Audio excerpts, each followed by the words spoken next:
একসময় কলা সংগ্রহের পর গাছগুলো বাগানেই ফেলে রাখা হতো, যা পচে নষ্ট হওয়ার পাশাপাশি বাগান পরিষ্কার করতে বাড়তি খরচ বাড়ত কৃষকদের। কিন্তু এখন সেই বজ্র কলা গাছই গাইবান্ধার দুই তরুণের হাত ধরে হয়ে উঠেছে মূল্যবান কাঁচামাল।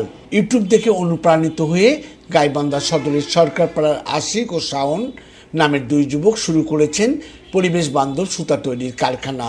কারখানায় কর্মরত শ্রমিকরা বলেন, কলা গাছ দিয়ে ফাইবার একটা আছে, ফাইবারের কাজ করা হয়। আমাদের এটা হচ্ছে অনেকগুলো প্রসেস আছে, আমরা হচ্ছে ওয়ান স্টেপের প্রসেসটা নিচ্ছি। ওয়ান স্টেপের প্রসেসটা হচ্ছে কলা গাছ কাটি নিয়ে আসিয়ে যে ঢোঙাটা বার হয় ওটা দিয়ে ফাইবারটা বার হয়। ফাইবারটা দিয়ে মেশিনে ঢুকার পর ওয়াশ করে আপনার চিপ দিয়ে নাড়িয়ে দিয়ে শুকাই দিতে, শুকানোর পর যে পাটটা সুন্দরভাবে ভাসিয়ে রাখি ওটা আমরা এইভাবেই সেল দিয়ে দিই। সম্পূর্ণ রাসায়নিক মুক্ত এই প্রক্রিয়ায় কোনো বজ্রই অপচয় হয় না।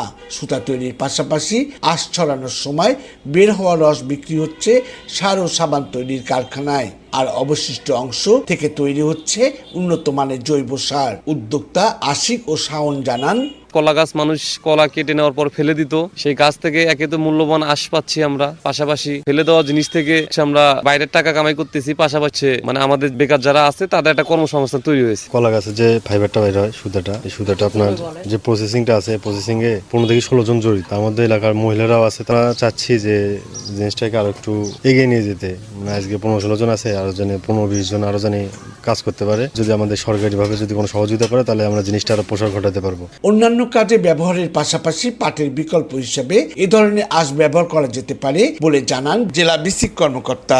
গাইবান্ধা জেলা সদর উপজেলার খোলাহাটি ইউনিয়নে কয়েকজন যুবক এই কাজটি শুরু করেছেন। তারা এই জিনিসগুলো বাইরে বিক্রি করছে। আমরা তাদের প্রশিক্ষণ প্রয়োজন হলে এবং অন্যান্য কারিগরি সহযোগিতা প্রয়োজন আমরা তাদেরকে দিয়ে থাকবো, এবং বিসিক জেলা কার্যালয় গাইবান্ধার পক্ষ থেকে অন্যান্য যে সুযোগগুলো দেওয়া হবে উদ্যোক্তাদেরকে আমরা তাদের ধারাবাহিকভাবে দিয়ে থাকবো বলে আশা করি। কলার গাছ থেকে তৈরি সুতা প্রতি কেজি প্রকার ভেদে 300 থেকে 700 টাকা ও প্রতি লিটার রস 10 টাকা লিটারে বিক্রি হচ্ছে। আসাদুজ্জামান মামুন, বাংলাদেশ বেতার, গাইবান্ধা।